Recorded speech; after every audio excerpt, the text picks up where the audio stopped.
या भागातून शक्तीपीठ महामार्ग जातो आणि म्हणून 25 मे पर्यंत सगळ्या शेतकऱ्यांनी शक्तीपीठ महामार्गाला विरोध करणाऱ्या हरकती जिल्हाधिकाऱ्यांच्याकडे घेतलेल्या होत्या आणि 1 जूनला जिल्हाधिकाऱ्यांचं पत्र आलं की अजून अधिसूचनाच निघालेली नसल्यामुळं तुमचा अर्ज निकालात काढण्यात येत आहे अशा अर्थाचं पत्र 1 जूनला आलेलं आहे. यात तालुक्यामध्ये सुद्धा आलेलं आहे. आणि असं असताना मग ज्या महामार्गाची अधिसूचनाच जर का काढलेली नाही, मग काल दिवसभर आणि काल रात्रीसुद्धा पहाटे 3 वाजता मोनार्क कंपनीच्या सर्वे करणाऱ्या अधिकाऱ्यांच्या बरोबर पोलीस, 3 DYSP, दंगल निवारण पथक आणि 3 प्रांत हे काय करत होते या प्रश्नाचं उत्तर आम्हाला पाहिजे आणि ते विचारणार आहे मी. जर तुमची अधिसूचनाच नाही तर तुम्ही कुणाची गुलामगिरी करायला आलाय? हे खाकी वर्दीतले गुंड कुणाची चाकरी करायला रात्री अपरात्री आमच्या गावाच्या पोलीस स्टेशनपासून भाग्यनगर 7-8 किलोमीटर अंतरावर आहे. त्या गावातल्या शेतकऱ्यांच्या मोटारीच्या केबली चोरीला जाऊन 15 दिवस झाले. जवळजवळ 10-12 लाखाचा माल चोरीला गेलेला आहे.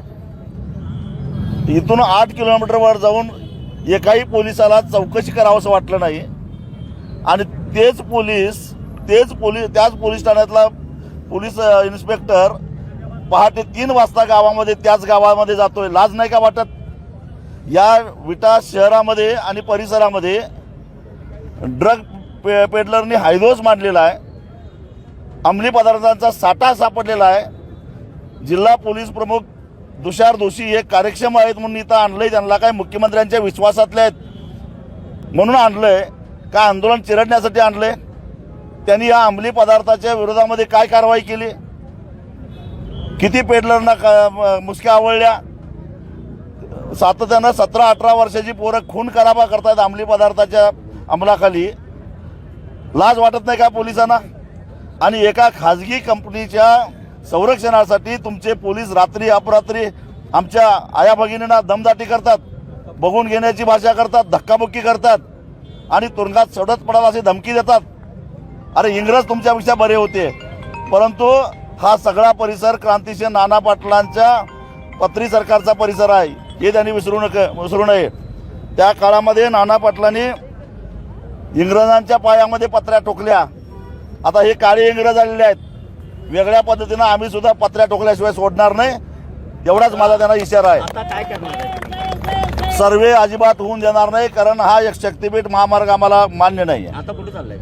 आता आम्ही इथल्या प्रांत अधिकाऱ्यांनी बैठक बोलावलेली आहे. त्यांना आम्ही जाब विचारायला निघालेलो आहोत. जर तुम्ही जिल्हाधिकाऱ्यापेक्षा मोठे झाला का? जिल्हाधिकारी जर म्हणत असतील की अधिसूचनाच निघालेली नाही तर तुम्ही सर्वेसाठी बैठक कुठल्या अधिकारात बोलवताय हा जाब विचारायला